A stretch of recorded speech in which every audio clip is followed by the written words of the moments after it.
Right, folks, so if you're wanting to fill some gardening time with something quick, easy, fun, it's towards the mid of summer, you want something that's going to give you legs right into autumn, into early winter, and you want it to go to sleep a bit in winter and then come up again, full joy in spring. There are plants that exist that are just like this. Let's take a look at them. So what we've got is a beautiful pot, which has been recycled, and that's the great thing about pots. So choose well, choose properly, and make sure you choose a style that's going to stick with you for the long run. But first off, what we're going to do is get our potting mixture ready. This is leaf mold, and in an earlier clip, I showed you how to make leaf mold. So go and search for that, leaf mold. It's golden stuff.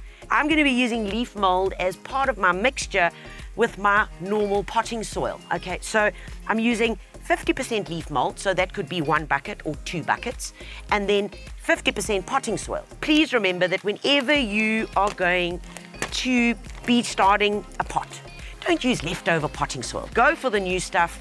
It'll stand you in good stead.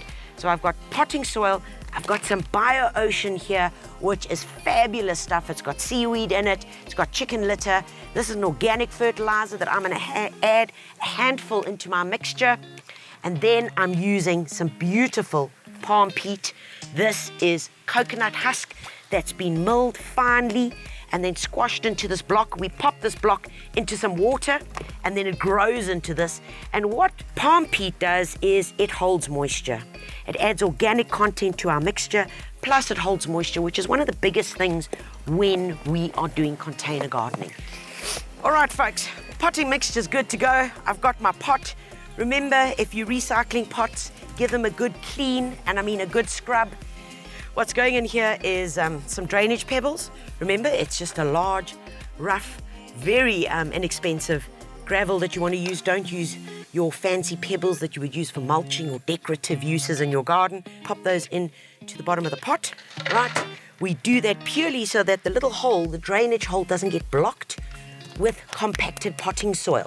Next up is let's put this beautiful, beautiful mixture in. Life is so much simpler when you've mixed everything into a trug. This is a trug. When you're adding your potting soil, remember to only add it to about just over 3/4, because remember, we're going to be putting some plants in here. So once we've got to that level, take your hand. We're just firming it down nice and gently. There we go. First off, let's talk about these beautiful plants that we're putting in here. This guy over here is called pentas.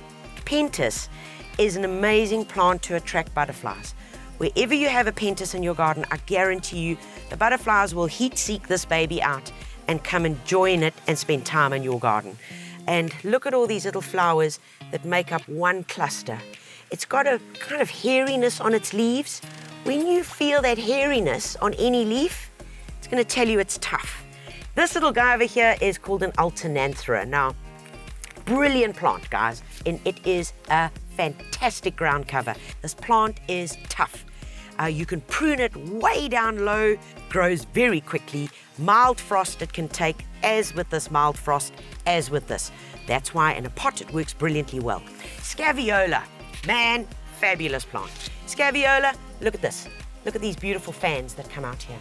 A low plant, good for the edges of borders, good for the edges of rock gardens, because its natural habit is to cascade. So these buddies will do really well together in the same pot. So first up, we want the taller plant, which of course is our pentas. And our pentas is going to go as our center plant. I'm often asked the question, why do you do this, Tanya? Why do you pull like at the bottom of it? Well, if the plant has got loads of roots here, then I do tease it. But in this case, there isn't much going on here. So I'm quite happy to put the plant in just like this because there isn't this matted root system. So I'm going to be using the pentas as my height. And remember, whenever we're doing pot combos, we want height, medium, low. Next up is going to be our alternanthera. Now, what I want to do is, before I do that, is add a little bit more soil in, because they're going to not require as great a depth as these penstemons were. So grab your trug, in goes a bit of soil. As predicted.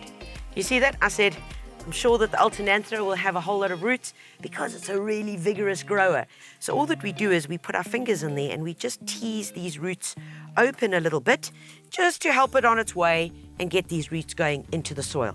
This little guy is going to go right over here. Right, next in goes our Scaviola. Remember, this is the low guy that's going to cascade here. Just tease it open a bit. And you take white and you put it in, and oh my goodness, it just looks beautiful. Job now is to take our trowel, take some of our leftover mixture, hold the plants back, right? And then you gently feed your potting soil in and fill up all the gaps that are in between the plants that you've just put in. Everything's settled in. Last thing to do now is give it a good watering. We're going to use some of this stuff here. It's called Start Grow.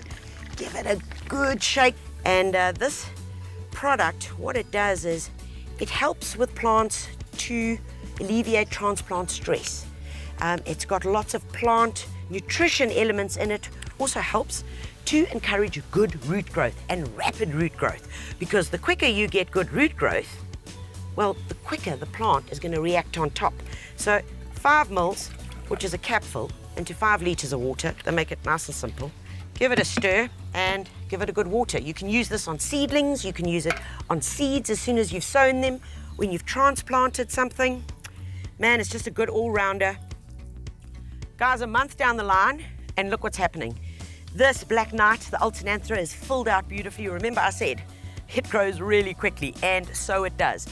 In terms of maintenance and care, what I do want you to do is get a good pair of secateurs, and as soon as the pentas flowers have started going over, all I want you to do is take your secateurs down to where it joins the plant and nip it off. All right, nip it off where there is a new set of leaves. That's what's important, because whenever you do that, you're removing the spent flower and you're encouraging the plant to send up new buds. And that's it. Remember, feeding once a month with some BioOcean, and you can also use multi-grow.